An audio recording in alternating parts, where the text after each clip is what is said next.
वो वीडियोस भी हमारे पास हैं। की चारपाई थी, ये कहानी बड़ी मशहूर भी है सोशल मीडिया पे। उसको शर्म आनी चाहिए कि पैंट उतार के केपीके लाएंगे इंशाल्लाह। तो मिस्टर डेंटोनिक, अता तारा साहब, आपने गोली क्यों चलाई? अता तारा साहब, मैं आपको वार्न कर रहा हूँ कि जिस दिन आपका तहरीक इंसाफ के किसी कारकुन से मुकाबला हुआ, दिन को आपको सीने से लगाते हैं, रात को आपको गोलियों से छलनी करते हैं। कोई परवाह किए बगैर इस निजाम की हम इंच से इंच बजाएंगे। अगर इमरान खान की जिंदगी में कुछ हुआ, कोई इस तरह परिंदों को भी नहीं मारता जिस तरह इन्होंने हमारे लोगों को छलनी किया। हमने फौज का मुकाबला किया, हमने रियासत के हर इदारे का मुकाबला किया, और हमारी जितनी भी शौहदा है उन सब ने सीने पे गोली खाई है। कोई नहीं भागा, और इंशाल्लाह हम वापस आएंगे और भरपूर जोर से, भरपूर ताकत से और भरपूर कुव्वत से आएंगे।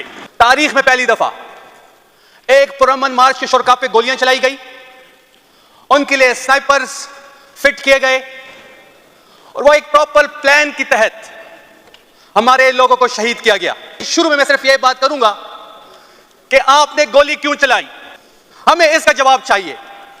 जनाब स्पीकर, मैं आपको 27 नवंबर की रात की कहानी बताता हूं, क्योंकि मैं खुद ऐनी शायद था वहां पे कि 6 जब हम पहुंचते हैं तो 6 बजे से लाइट्स बंद हो जाती हैं, और वो लाइट दोबारा ऑन हो जाती है, और 8:30 के करीब दोबारा लाइट्स बंद कर देते हैं।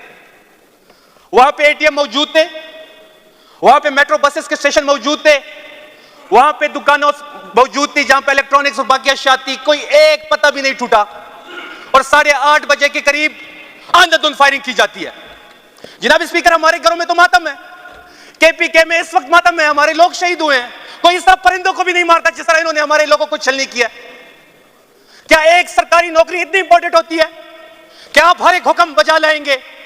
क्या ये ना, अल्लाह, मैं अल्लाह से दुआ करता हूं कि अल्लाह ना करे, लेकिन जिन्होंने गोलियां चलाई, जिसके हुक्म पे ये गोलियां चली, अल्लाह करे जिस तरह इन्होंने लोगों के बच्चे मारे हैं, यही एहसास से वो भी गुजरे, ताकि उनको एहसास हो कि एक बच्चे को आप 17-18 साल 30 साल तक बड़ा करते हैं तो कितनी मुसीबत एक वालिद और एक मां गुजारती है। और उससे बढ़ के जब ये कहानी बड़ी मशहूर भी है सोशल मीडिया पे कि हमारे एक शहीद के जेब से 570 रुपए निकले, छन्ने के उससे पैकेट निकला, और उसके फोन पे 41 मिस कॉल आई हुई थी, जो नंबर सेव था वो प्यारी अम्मी के नाम से सेव था। 41 मिस कॉल्स, क्या गुजरी होगी उस मां पे? क्या हम कोई इसराइल से आए थे? क्या हम इंडिया से आए थे? क्या हम ये फतह करने जा रहे थे? अगर इस मुल्क में पुरअमन एहतजाज करने का हक हमसे छीना जाता है तो लोग बंदूक उठाएंगे। कुरम की मिसाल आपके सामने है, बलोचिस्तान की मिसाल आपके सामने है, वहां पे लोगों से पुरअमन एहतजाज का हक छीनते हैं तो लोग बंदूक उठाने पे मजबूर हो जाते हैं। जनाब स्पीकर, हमें रात के अंधेरे में मारा गया है, हराया नहीं गया, हमें मारा गया है, और इंशाल्लाह हम वापस आएंगे और भरपूर जोर से, भरपूर ताकत से और भरपूर कुव्वत से आएंगे। जनाब स्पीकर, इससे बढ़ के पुरअमन एहतजाज क्या होगा कि सामने से गोलियां चल रही है और हम निहत्ते हैं। वैसे जब मैं एहतजाज के लिए जाता हूं, या जो कोई भी, ये हमारी 8वां एहतजाज था, तो हमारे साथ, सबके साथ जो गवर्नमेंट की तरफ से गनर दिए गए हम साथ लेके चलते हैं।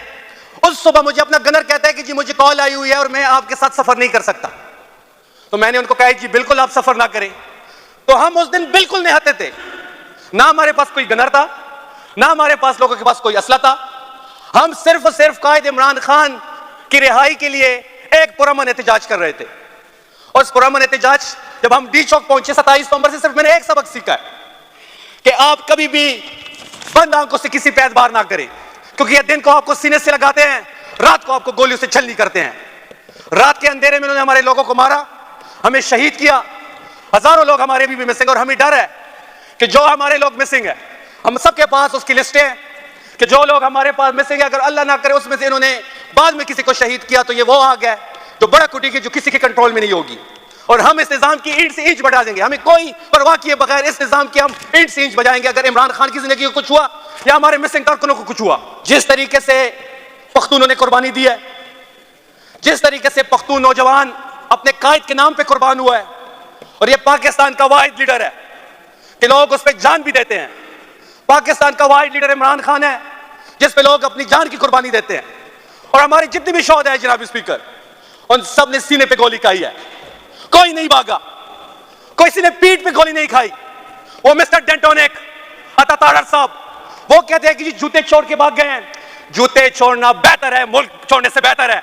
आपके लीडर ने तो मुल्क छोड़ा था। आप तो जब भी सख्ती आई थी आप अपने अवाम को छोड़ के भाग जाते हैं। और अता तारा साहब, मैं आपको वार्न कर रहा हूं कि जिस दिन आपका तहरीक इंसाफ के किसी कारकुन से मुकाबला हुआ, हम आपकी पैंट उतार के केपीके लाएंगे इंशाल्लाह। पर अभी भी वो गलत बयानी कर रहा है मीडिया पे बैठ के, और वो ये समझता है क्योंकि फिरौन को भी शायद ये वो था कि वो जुल्म करके अपनी बादशाह बचा लेगा, लेकिन नहीं बची।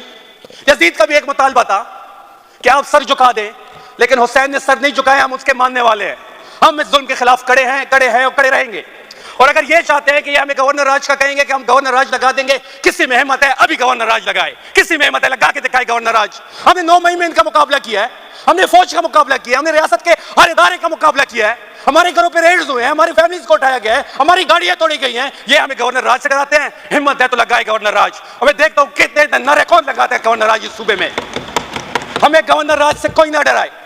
और आखिर में मैं अपने गवर्नमेंट को कहूंगा कि जो हमारे शोधा हैं, इनके लिए हुकूमत एक स्केपी हुकूमत शहीदी जमहूरियत का अवार्ड का ऐलान करे। जिस तरह फौज के शोधा को अवार्ड दिए जाते हैं, इसी तरह हमारे शोधा को सिविलियन अवार्ड दिए जाए, तमगी दिए जाए, क्योंकि उन्होंने जमहूरियत के लिए, इस मुल्क में रूल ऑफ लॉ के लिए, इस मुल्क में कानून और आइन की हुक्मरानी के लिए अपनी जानी दी। इंशाल्लाह जितने भी हमारे शहीद हैं हम उनके साथ खड़े हैं। और हम ये पैगाम दे रहे हैं कि अगली बार हम भरपूर ताकत से आएंगे। और ये जो स्नाइपर्स जो फायरिंग इन्होंने की, अगर खुदा ना खास्ता हमने हथियार उठा लिए तो फिर क्या होगा? हमें ना मजबूर किया जाए। और जो पॉलिटिकल पार्टीज, मैं अमल वली साहब की बात करूंगा, वो कहते हैं कि तहरीक इंसाफ पे पाबंदी लगाई जाए। अब बलोचिस्तान से एक सेनेटर कहता है कि पख्तूनख्वा में पीटीआई की हुकूमत है, उस पर पाबंदी लगाई जाए। पहले तो उसको शर्म आनी चाहिए कि आप बलोचिस्तान से सेनेटर मुंतखब हुए हैं, आपको क्या हक है पख्तून की बात करने पे? वो ये कह रहे हैं कि पीटीआई पर पाबंदी लगाई जाए। अब उनको पीटीआई पर पाबंदी का मकसद नहीं है, वो बेचारे पीटीआई से जीत नहीं सकते। 3 दफा उसके घर में उनको हराया हमने। ये इफ्तिखार बैठे हुए मेरे राइट पे, ये इफ्तिखार बैठा है, इसने आजाद हैसियत में उसको हराया। हाँ जी, वो जो है ना, ये बात उस हवाले से हो रही है जो कि ये अभी हुआ है 24 नवंबर को इस्लामाबाद में, कि कहा यह जा रहा था कि जनाब हम गोली चलाएंगे या नहीं चलाएंगे। ऐसी जो बातें हो रही थी वो साबित हो गई कि इन्होंने गोली चलाई। अब देखें, अभी वो कहते हैं कि हमने गोली नहीं चलाई, कोई वहाँ पे मरा ही नहीं है। इतना बड़ा ब्लंडर, इतना बड़ा झूठ। वो मतीउल्लाह जान को गिरफ्तार कर लिया गया, वहाँ पे अस्पताल में जाने की किसी को इजाज़त नहीं है।